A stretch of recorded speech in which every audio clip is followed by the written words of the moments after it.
Hey everyone, it's Jody here, your Wednesday host for FTRealM, and I hope everyone is having a good week. I'm having a decent week. I just cut my finger and I had to makeshift a Band-Aid. That's about the only excitement that's happened so far this week. So as you can see, I'm at work right now. I got some really good light, and it's not really busy in here. I was in the middle of making my video, and the lady walked in, so then I'm like, fuck it, I'm starting over. And so, if I typically look around a little bit, I'm just trying to see if anyone's sneaking up on me because we have the doors open, and so I can't hear them before they come in. But I do want to let everyone know that we are going to be talking about things, a topic this week about sexual things, intimacy, and so if that makes you dysphoric in any way, go ahead and turn all the videos off, just come back next week. But if you're okay with certain topics, to a point, watch as much as you can if you feel comfortable enough, and kind of go from there based on what each individual person says. Because, maybe certain things or certain advice items aren't going to be so bad, or whatever have you. But if it's not, if it's completely uncomfortable, off topic, something you don't want to talk about, definitely come back next week. Alright, so jumping back into this week's topic, I had to turn the camera off and because somebody came in. So, anyway, so my personal dysphoria that I've had with intimacy or anything to do with something sexual in any manner was before top surgery. I hated having my chest touch without a binder on, and so any type of intimate relationship, I would have my binder on. And typically I would even leave my t-shirt on just because I didn't want people to try and take off my binder and stuff like that. It just wasn't really comfortable for me to do that. But I was okay with the binder as long as I was comfortable with the person. And then after top surgery, that did go away. I have other dysphoria now, but if you guys want, it's more dealing with my scars and how noticeable my scars are. So for those that are just kind of wondering there. But intimacy-wise, sexually, that's not a problem. There's nothing really remotely related to this area. Now, the bottom half of my body, I don't have a lot of dysphoria on a pretty normal, ordinary, regular basis. The only time that I have dysphoria is if people are really awkward about, my bottom half, or, sorry, somebody's walking by. If people are really awkward and they make it really awkward and noticeable and they're not saying anything to me, it makes me really uncomfortable. And so then I start getting really nervous, and because I don't know what they're thinking, and then I'm just like, okay, they're not saying anything, should I say something? So I always kind of second guess that type of awkwardness there. Or if my guy friends are talking about all these hookups that they've had, or a hookup that they have, anything like that.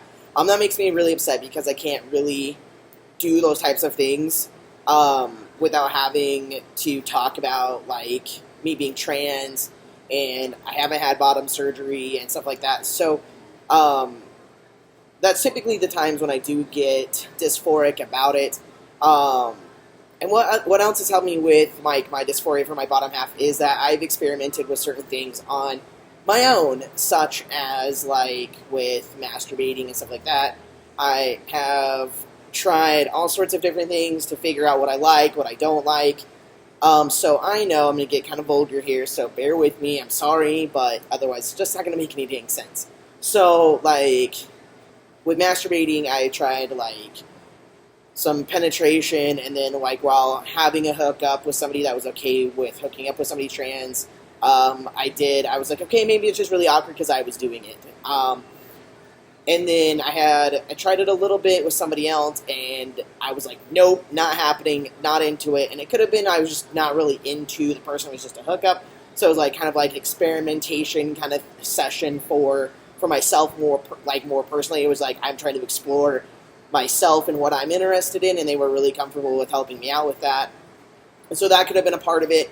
But pretty much, I'm not into any type of penetration, I know that, currently, and I have never been into anal, and I don't think I will ever be into anal, never. I had I've had a couple people do like rim jobs and um,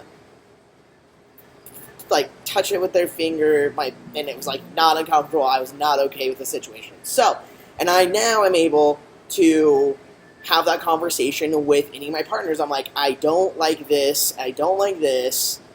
But for the most part, I'm pretty open to trying a lot of things. I'm pretty open. I think it's all right. So as I was saying, another good piece of advice I would say is that what helped me kind of explore things while being single or anything like that, and kind of get a familiarity with certain things that I may or may not be interested in was porn.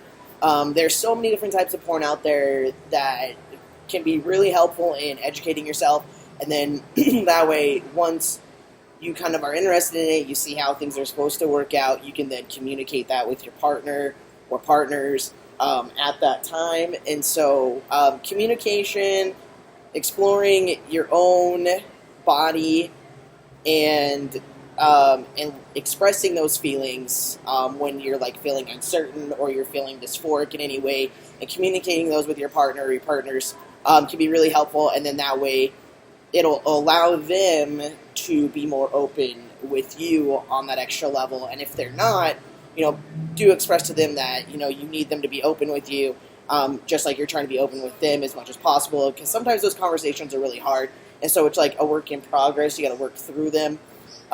But porn is a really good tool to use outside of communication, because then that way you can kind of like visualize how things are, and if it looks appealing to you, then I say, hey, go ahead and try it out.